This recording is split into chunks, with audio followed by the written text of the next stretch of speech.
หันมาสร้างสรรค์ไว้ประเทศลาวแดนจันบามีธงเพียงภูผาสายคาลาก่อเกียร์เลียวเย็นภูเขาตั้ง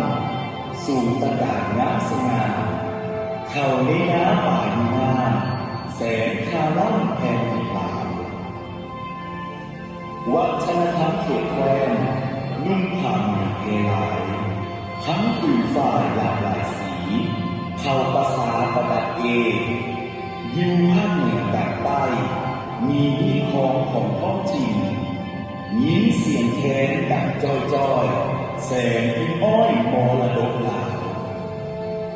พักน้ำพาก่อตั้งน้ำยิงตะการตามีแสงสีเรืองมองหุ้มใส่ตัวเด็ดดาว